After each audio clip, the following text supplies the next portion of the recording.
이것처럼 서술형 풀이를 못하는 학생들은요, 머릿속에 서술형 풀이를 어떻게 해야 된다는 그 그림이 없습니다. 그러니까 그 학생의 입장에서는 잘 못하는데 선생님이 자꾸 그냥 해보라고 말을 하고, 그리고 그 결과로 평가를 받으면서 쪼이게 되면 이게 좀 더 어려워지는 거거든요. 그래서 저희는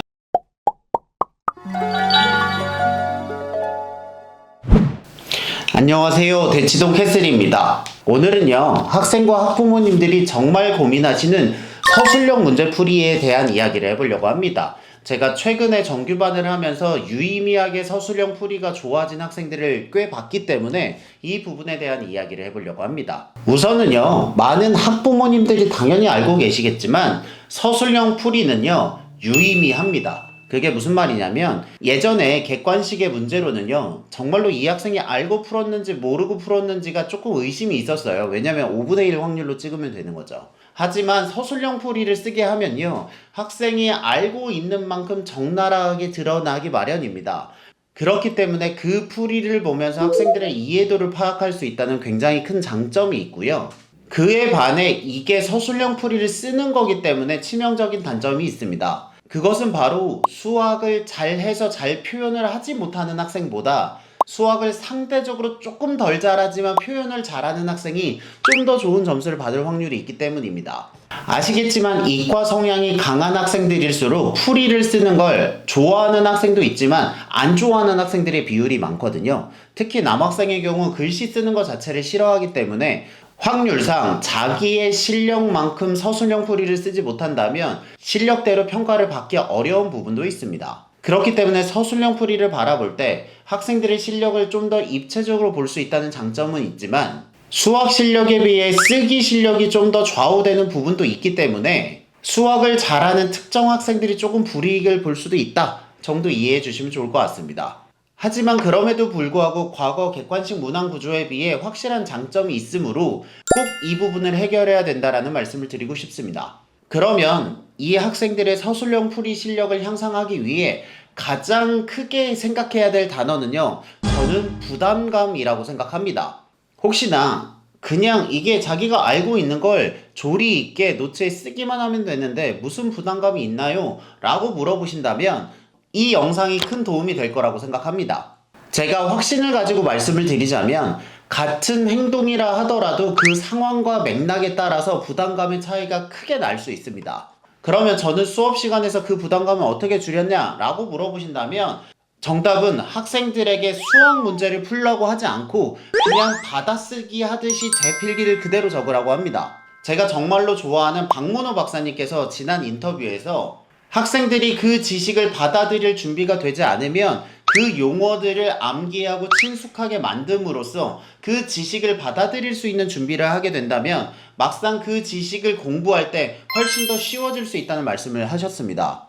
이것처럼 서술형 풀이를 못하는 학생들은요, 머릿속에 서술형 풀이를 어떻게 해야 된다는 그 그림이 없습니다. 그러니까 그 학생의 입장에서는 잘 못하는데 선생님이 자꾸 그냥 해보라고 말을 하고, 그리고 그 결과로 평가를 받으면서 쪼이게 되면 이게 좀 더 어려워지는 거거든요. 그래서 저희는 포스트잇으로 수학 문제 풀이를 쓰게 하는데 그 포스트잇에 제가 했던 필기를 그대로 적으라고 합니다. 그럼 학생이 초등학교 1학년 시절로 돌아가서 선생님이 말했던 걸 그대로 받아쓰게 하는 느낌이라면 수학 문제 풀이를 쓰는데 큰 부담을 느끼진 않습니다. 왜냐하면 선생님이 했던 풀이를 그대로 쓰면 됩니다.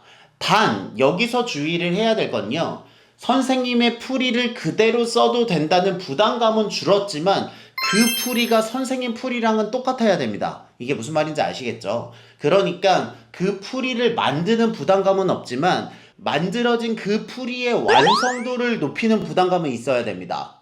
그게 무슨 말이냐면 선생님이 썼던 풀이 중에 는을 빼먹는다든지 삼각형 기호를 빼먹는다든지 합동이면 짝대기 3개를 그려야 되는데 짝대기 2개를 그리는 등 그 풀이 자체에서 오류가 있으면 안 된다는 말씀입니다.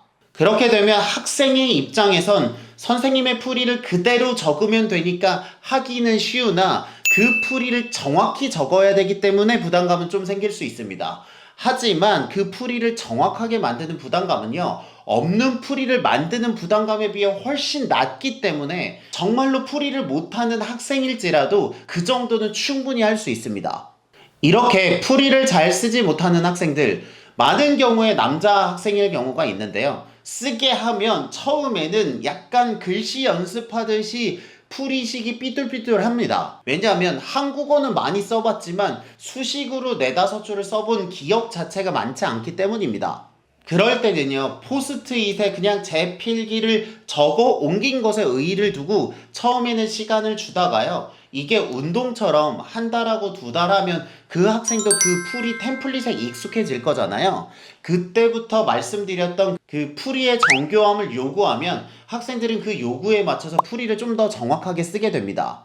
보통 수학 한 수업에서 못돼도 이런 풀이를 20개에서 30개는 적거든요. 그 20개에서 30개를 선생님 풀이를 똑같이 받아쓰기 하는 것만으로도 학생들이 점점 풀이에 대해서 익숙해집니다. 그리고 나서 저의 경험으로는 학생들 따라 좀 다르긴 하지만 3개월에서 6개월 정도가 되잖아요. 그 학생의 풀이에서 저의 냄새가 납니다. 이해가 되시죠? 그 학생이 제대로 풀이를 배운 건 저를 통해서이기 때문에 그 학생이 숙제를 해오거나 그 자리에서 풀어보라고 시키거나 혹은 단원 평가를 볼 때 선생님의 필기를 따라 썼던 그 느낌 그대로 자기의 것으로 만들어서 치환을 하게 됩니다. 그렇게 되면 수업이 끝나고 이 사진처럼 선생님의 풀이가 담긴 자신만의 노트를 만들게 됩니다. 제가 실제로 지도했던 한 남학생이 있는데요. 이 학생이 처음에는 풀이를 잘 못 썼거든요. 그런데 말씀드린 것처럼 받아쓰기 하는 마음으로 제 필기를 부담 없이 쓰게 했고, 나중에 한 5개월 정도 되니까요, 어느 날 문제를 풀어보라고 하니까 이런 식으로 풀게 되더라고요. 그래서 제가 너무 감동해서 어머니께 보내드리고 칭찬을 했던 기억이 있습니다. 제가요, 이 방법으로 학생들의 서술형 풀이 실력을 개선하고 나서 보니까 크게 깨달은 것이, 학생들은요, 서술형 풀이를 쓰기 싫은 게 아닙니다. 어떻게 써야 되는지 잘 모를 뿐입니다. 그런데 잘 모르는 상황에서 써야 되고 그 쓴 결과물로 가지고 평가를 한다고 하니 그 부담감이 쌓여서 시작을 못할 뿐, 그 풀이를 쓰는 방법에 자연스럽게 노출이 되고 그 부담감을 낮춰준다면 많은 학생들이 지금보다 훨씬 더 훌륭한 수학 문제 풀이 실력을 가질 수 있을 거라고 생각합니다. 학생들이 가지고 있는 서술형 풀이에 대한 부담감을 줄이고 자연스럽게 개선할 수 있는 방법을 고민해 보신다면 이 영상이 도움이 될 거라고 생각합니다. 저는 또 다음에 좋은 내용으로 찾아뵙겠습니다. 여러분들의 교육을 응원합니다. 저는 대치동 캐슬이었습니다. 감사합니다.